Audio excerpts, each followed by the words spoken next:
Now we'll learn about the parts of flower. Pedicel. Pedicel is the stalk of an individual flower.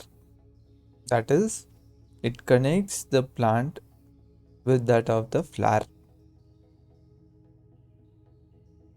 The first and outermost whorl of the flower is the calyx. They are also named as sepals. So sepal is one member of the outermost whorl of the flower. Collectively, the sepals they make up the calyx. The sepals they may be free or they can be fused. The next whorl is called as an corolla, and petal is the individual component of that corolla. So petal it is a member of the second whorl of the flower. Collectively, the petals they make up the corolla. Petals they may be free or they can be fused, as in case with the sepals. So we can call them, if they are free, we can call them as in polypetalous. If they are fused, then we can call them as an sympatalous. Perianth, if both this calyx and corolla they are fused together, that is, we cannot distinguish them from one another. In that case, we call it as an perianth. So this is the outermost whorl. This individual separated green color components they are regarded as calyx. That is, they are a collection of the different sepals. And this blue color they are the petals, and all these petals together they are called as an corolla. Androecium is the third whorl of the flower. Stamen. Stamen, a member of the whorl of male sex part. The part of flower that produces the pollen, or we call it as a pollen grains. It consists of two parts, that is anther, which is at the top of this stamen here, which produces the pollen grains. So anther or top of the stamen actually it produces the pollen or pollen grains. And the anthers they are held on the top position by a thin delicate structure called as an filament. So filament is a stem like structure of this stamen. So stamen is the third whorl of a plant. It is the male whorl of the plant. Carpel is the fourth whorl of a plant. It is the female whorl of a plant. A carpel is a member of the whorl of female sex part. Collectively, the carpels they make up the gynoecium. Each carpel it consists of an ovary connected to the stigma by a style. So ovary, the uppermost part of the whorl, connected by style to the stigma. Stigma is the receptive to the pollen. Within the ovary, on the placentae, are one or more ovules, that is the eggs, where the fertilization will take place, which will mature into seeds after fertilization. The open space inside the ovary are called as locules or cells. The dividing walls are called septa. So it is the stigma which is the receptive part of the female whorl. Here are the pollen grain received. They are traveled through this long, thin, delicate structure which we call it as a style. Similar structure was seen in case with the male whorl. We have regarded it as an filament.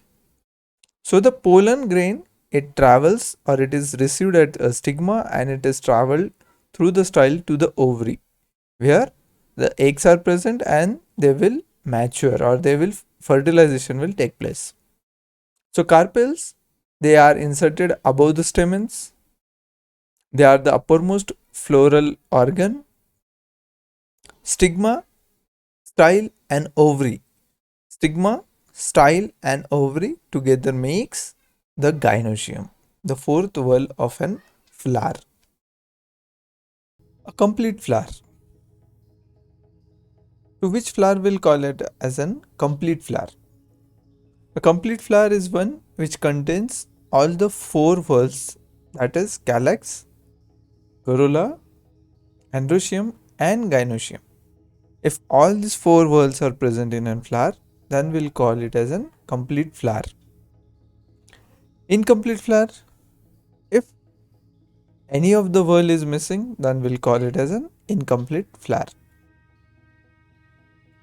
Unisexual flower, out of four whorl, if androecium or gynoecium, that is staminate or pistillate, any one of them is only present, then we'll call it as an unisexual flower. That is either androecium or gynoecium. Out of them only one is present, then that flower will call it as an unisexual flower.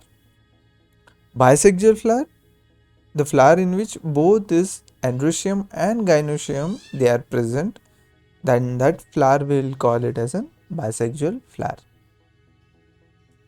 Monoecious plant, when both the male and female flowers, here we are talking about the flowers, male flower and female flower, that means the flower is unisexual flower, that is having male whorl, that is androecium, and the another flower which is having gynoecium.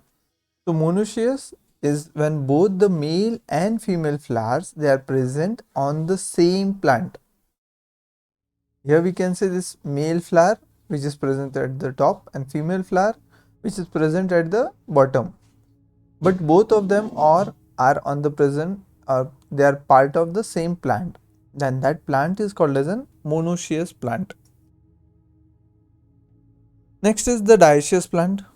When there are two different plants of same species, but one has only one flower or one flower having only male androecium, and the another plant they have only female whorl, that is gynoecium. That is when male and female flowers they are present on separate plants. So as in case with the date palms, here we can see there are two plants and both of them carry different whorls in them. So this is a plant which carries male flower and this is the plant which carries female flower in it.